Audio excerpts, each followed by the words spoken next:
பரகலா பிரபாகர் அவரு ஒரு 4 நாளைக்கு முன்னாடி டெல்லியில ஒரு பேட்டி கொடுக்குறாரு. அந்த பேட்டியில என்ன சொல்றாரு அப்படின்னு சொல்லி கேட்டா அதுதான் மிகப்பெரிய ஆச்சரியமான விஷயம். 2024 மே மாசம் 13ஆம் தேதி ஆந்திராவில் தேர்தல் நடந்தது. சுமார் 3500 வாக்குச்சாவடிகள்ல இரவு 8 மணி முதல் இரவு 2 மணி வரை 52 லட்சம் வாக்குகள் பதிவாகி இருக்கிறது அப்படின்றார். பகீர்னு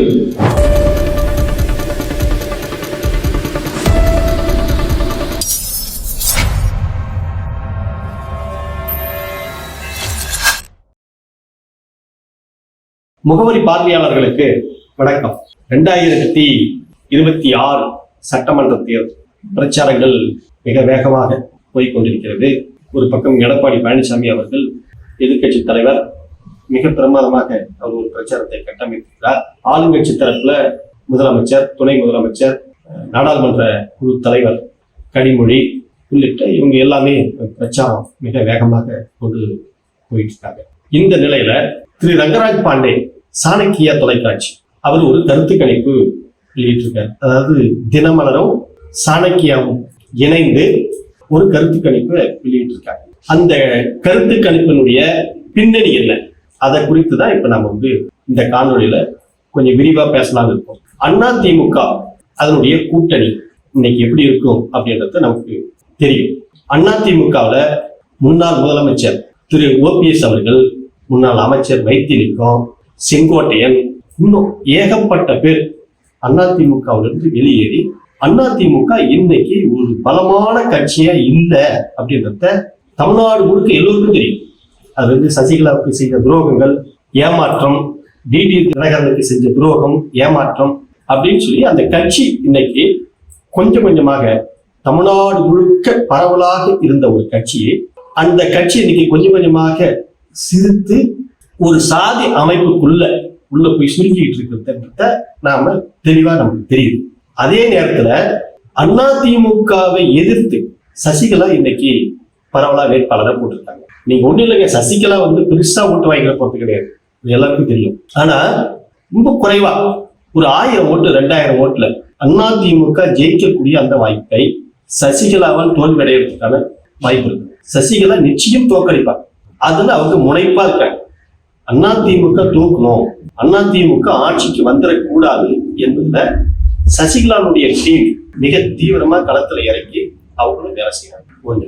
அதற்கு அடுத்தது அந்த கூட்டணியில் இருக்கக்கூடிய மேஜர் பார்ட்னர் அப்படின்னு சொல்லக்கூடிய பாரதிய ஜனதா கட்சி, அந்த கட்சி மேல தமிழ்நாட்டு மக்களுக்கு என்ன அபிப்பிராயம் இருக்குது அப்படின்றத எல்லோருக்குமே தெரியும்.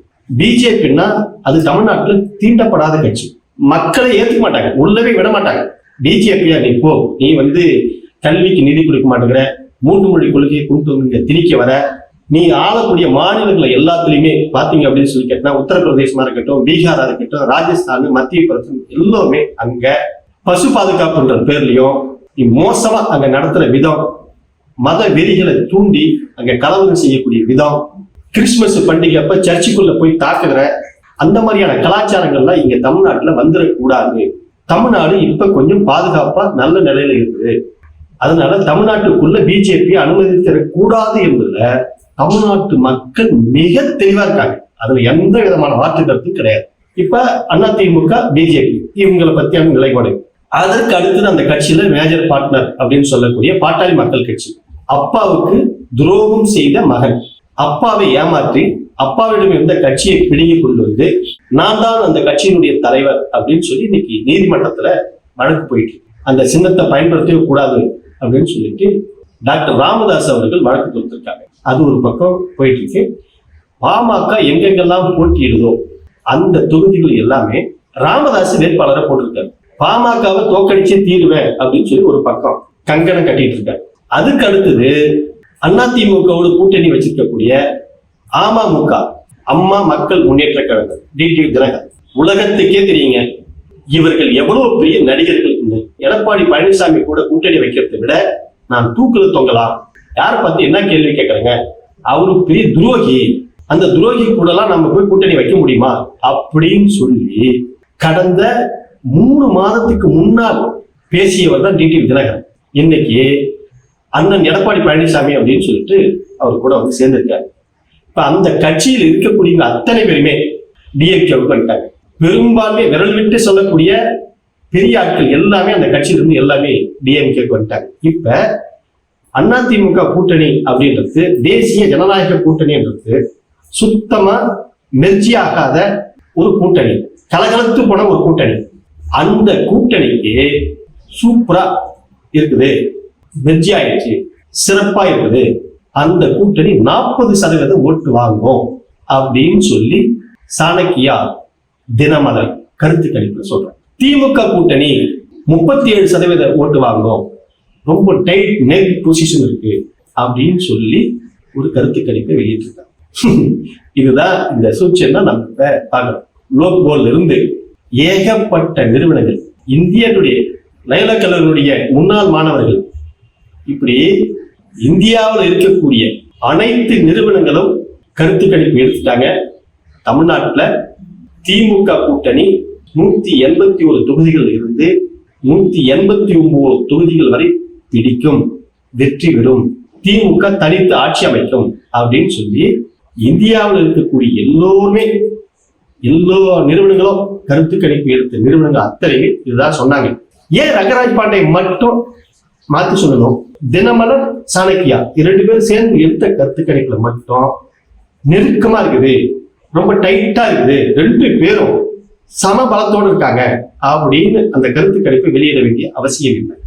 இதுதான் நாம பின்னாடி இருந்து பார்க்க வேண்டிய மிக பயங்கரமான ஒரு சதித்திட்டம் இதுக்குள்ள அடங்கியிருக்கிறது அப்படின்றத நான் பார்க்கிறேன். மிக பயங்கரமான சதித்திட்டம் சார்.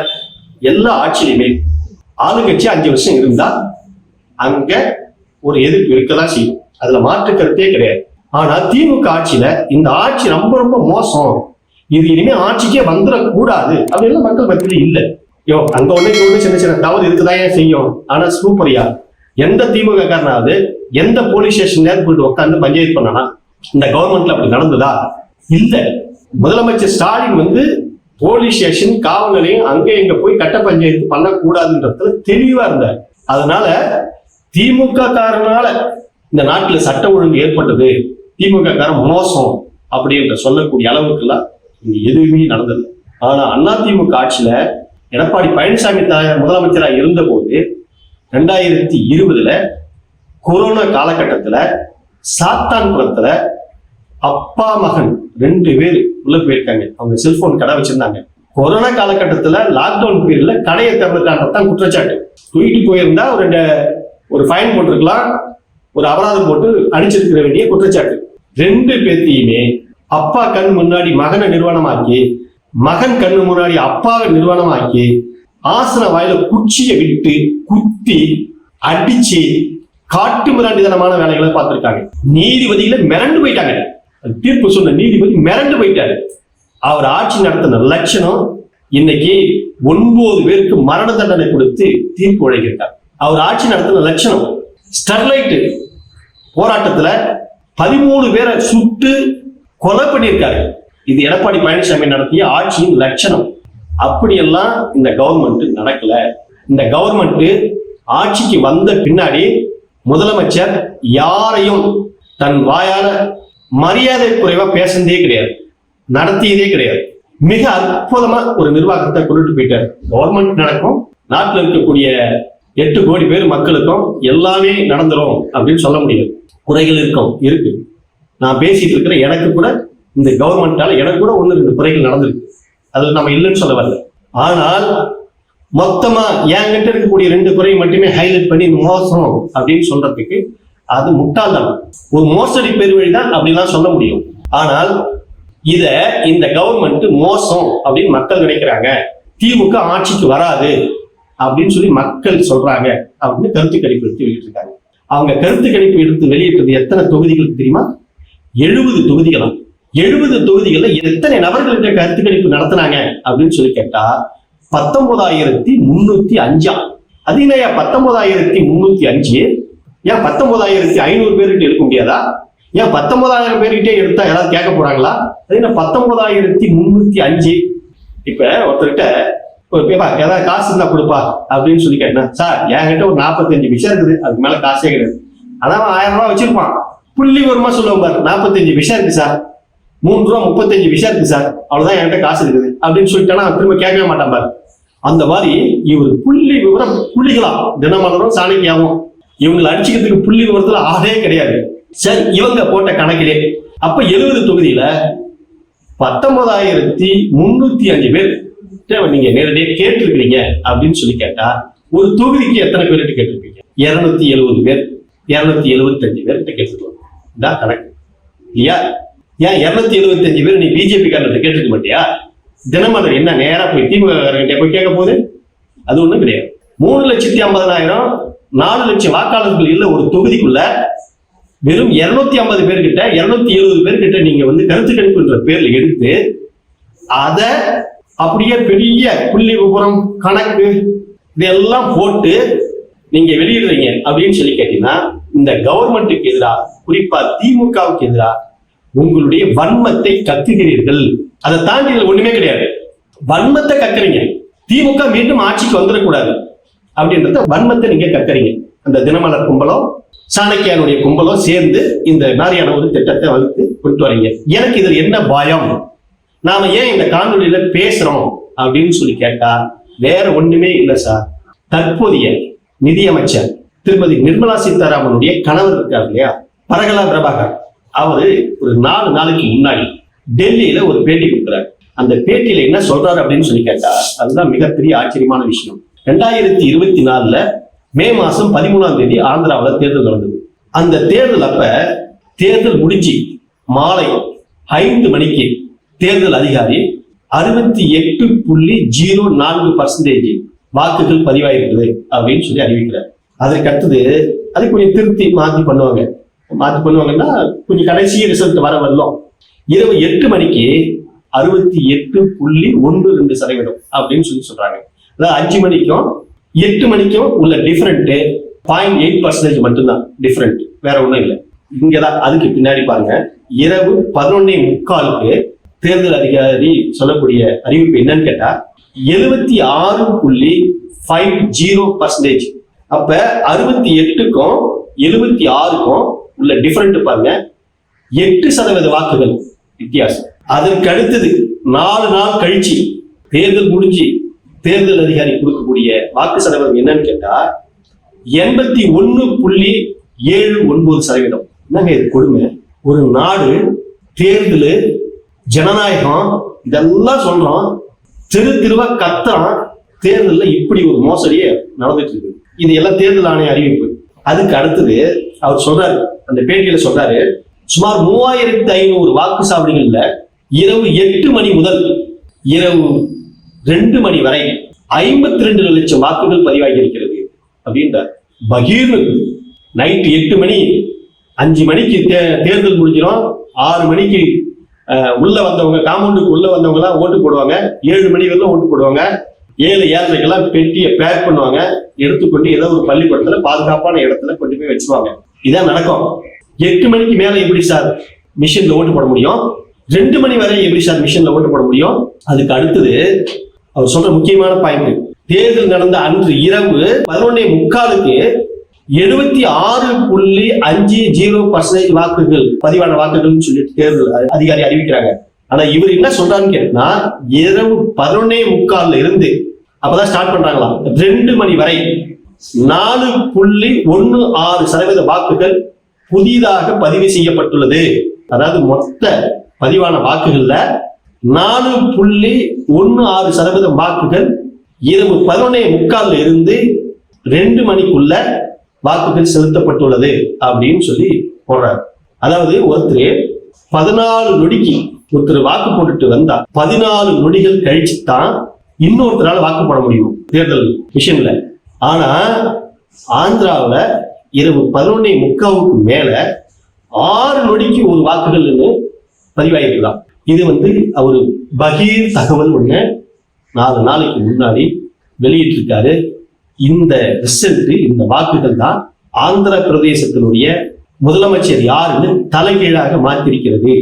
என்னங்க, தொண்டர்கள் அடிச்சுக்கிறான், சோறு தண்ணி இல்லாம வீடு வீடா போய் வாக்கு சேகரிக்கிறான், கத்துறான், மைக்க போட்டுக்கிட்டு கூறான், கதறான், எப்படியாவது எங்க வேட்பாளர் ஜெயிச்சிடணும் அப்படின்றதுக்காக. ஆனா ஒரு ஜனநாயக நாட்டுல இது எல்லாம் இல்ல. நீங்க ஓட்டு போடுறது போடாத இருக்கிறதெல்லாம் இல்ல. எங்களால யார ஆட்சிக்கு கொண்டுட்டு வர முடியும் அப்படின்றத நாங்கள் பார்த்து தீர்மானித்துக் கொள்ளுவோம் அப்படின்ற தகவல் தானே இந்த மிஷின்ல இந்த மாதிரி நடந்திருக்கிற விஷயங்கள். 52 லட்சம் வாக்குகள் சார். 1% 2% இருந்தாவே ஆட்சியை மாத்திரும். 52 லட்சம் வாக்குகள் என்பது 4.16% அப்படின்றார்.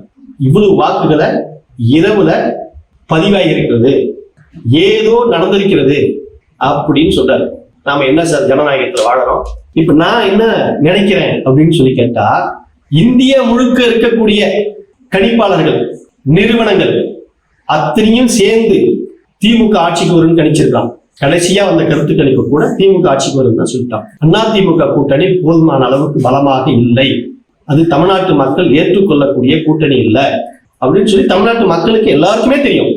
ஆனா தினமலரும் சாணக்கியாவும் ரங்கராஜ் பாண்டே மூலமாக இங்க ஒரு ஆபத்தான விதையை விதைக்கிறார்கள். ஒரு செட் பண்றாங்க, புதிய கருத்துக்களத்தை செட் பண்றாங்க. அப்படி செட் பண்ணாங்கன்னா அது நடக்குமா அப்படின்றதுல இங்க பிரச்சனை கிடையாது. ஆனா இரவு 8 மணிக்கு மேல பெட்டிகளை கொண்டுட்டு போன பின்னாடி இந்த வேலைகள் நடந்தால், ஆந்திராவில் நடந்த மாதிரி தமிழ்நாட்டில் நடந்தால், ஒரு வேலை அதிமுக கூட்டணி பிஜேபி கூட்டணி ஜெயிச்சிட்டாங்க அப்படின்னு அறிவிப்பு வந்தால், இந்தியாவில் இருக்கக்கூடிய நிறுவனங்கள், கருத்து கணிப்பு நடத்திய நிறுவனங்கள் எல்லாம் புரிய முறைன்னு கருத்தம்.